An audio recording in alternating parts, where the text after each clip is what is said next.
Halo, assalamualaikum warahmatullahi wabarakatuh. Uh, Alhamdulillahirabbil alamin, wabihi nasta'in ala umuri dunya waddin.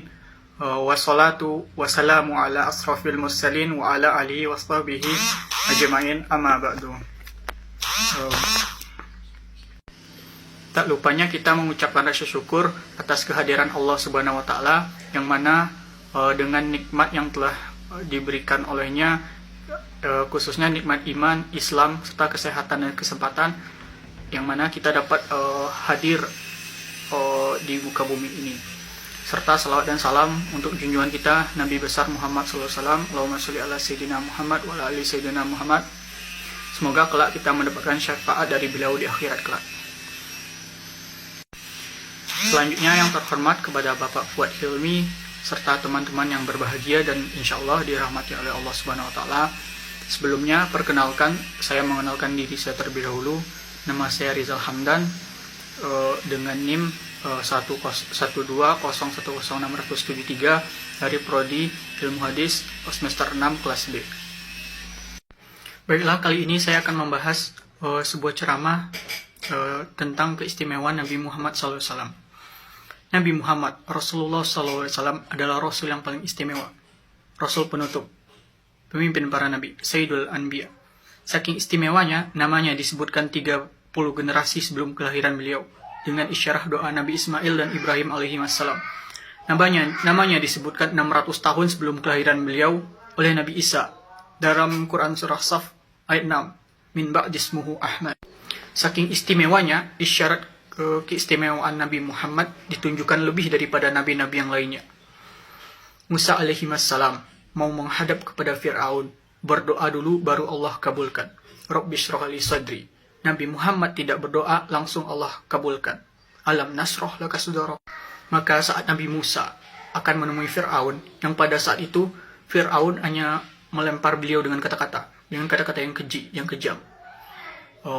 Berdoa dulu, Rabbi shrah li sadri, baru Allah kabulkan. Nabi Muhammad tidak berdoa, langsung Allah kabulkan. Makanya pada saat di Taif, saat Nabi Muhammad dilempar oleh penduduk Taif, dilempar dengan batu, dilempar dengan kemarahan, dilempar dengan segala hal. Karena alam nasroh laka sadrak tadi, apa reaksi Nabi saat muncul malaikat penjaga bukit mengatakan kepada Nabi, ya Muhammad, mujjadaika ila sabah. Ya Muhammad, angkat tanganmu ke langit dan mohonkan kepada Allah agar kami angkat gunung Taif ini untuk menghimpit mereka yang tidak punya sopan santun itu. Murka malaikat, bagaimana Rasulnya dihinakan. Berdarah menetes, mengucur. Nabi saat itu sangat tersiksa. Lantas apa reaksi Nabi? Nabi mengatakan, la, mohon jangan lakukan itu. Fa innahum qaumun la ya'lamun. Mereka, penduduk Taif, hanya belum mengetahui saja. Saya bermohon kepada Allah agar kelak nanti suatu saat akan muncul anak-anak, tua, besar, kecil, muda, remaja di Taif, di bumi Taif ini yang mengatakan bahwa mereka akan beriman kepada Allah dan Rasulnya. Lantas beliau berkata kepada Allah dengan kalimat yang mengalir syahdu, ilahi, ila man takkiluni, am ila ba'idin yu'limuni, a ila qaribin yu'zini, fa ana radin ya Rabb, ma lam taghdab alaiha, la hawla wa la quwata illa billah. Duhai Allah, setelah dari sini, kemana lagi engkau akan antarkan saya? Apakah ke tempat yang dekat dari sini dan saya akan disakiti lagi? Ataukah ke tempat yang lebih jauh dari sini dan saya akan dihinakan lagi? Saya ridho ya Allah sepanjang engkau yang tidak murka kepada saya. Musa berdoa kepada Allah, wa yassir li amri. Nabi Muhammad tidak berdoa, langsung Allah kabulkan. Langsung Allah turunkan sebuah ayat, wa nuyassiruka lil yusra. Nabi Muhammad Allah berikan mukjizat yang bahkan tidak berikan kepada nabi-nabi manapun sebelumnya, yakni mukjizat beriman kepada beliau sallallahu alaihi wasallam. Bahkan orang-orang yang tidak pernah berjumpa dengan beliau, umatnya yang tidak pernah berjumpa dengan beliau tetap mau beriman, berislam kepada beliau sallallahu alaihi wasallam. Dan itu merupakan nikmat mukjizat yang sangat luar biasa. Lihat umat masa lalu, umatnya Nabi Musa, mukjizatnya luar biasa. Tongkat dilempar berubah jadi ular. Tongkat dipukulkan ke batu, keluar 12 mata angin. Tetapi apa yang terjadi? umatnya masih tidak mau beriman kepada beliau. Lihat Nabi Isa, mukjizatnya sangat luar biasa, bisa menghidupkan orang mati.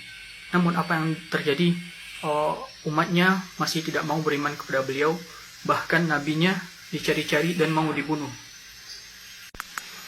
Kalau nabinya kelihatan, orangnya kelihatan, kita mau beriman, itu wajar. Nabi Muhammad SAW adalah nabi yang sangat spesial. Tidak ada, bahkan kebanyakan dari umatnya, banyak yang tidak pernah berjumpa dengan beliau, menatap mata beliau, bahkan melihat beliau pun belum pernah sekalipun.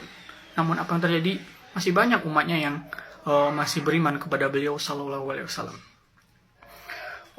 Suatu kali beliau pernah duduk bersama para sahabatnya mengatakan seperti ini. Beliau mengatakan, ana mustaqim bi ikhwani. Sekarang saat ini saya sedang sangat merindukan saudara-saudara saya. Kata sahabatnya, ya Rasulullah, anastaikhwanak. Ya Rasulullah, bukankah kami saudara-saudaraku? Kata Rasulullah, bal antum asabi. Kalian itu bukan saudara-saudaraku, kalian itu sahabat-sahabatku. Lantas Rasulullah SAW berkata kepada para sahabatnya, Ikhwani humul lazina lam yarawni walakinnahum yu'minun nafi. Saudara-saudaraku itu adalah mereka yang tidak pernah melihatku, tapi mereka mau beriman kepadaku. Jadi beruntunglah kita yang tidak sempat bertemu dengan Nabi Muhammad SAW. Karena Nabi Muhammad menyebutkan bahwa kita adalah saudara-saudara yang dirindukan oleh beliau.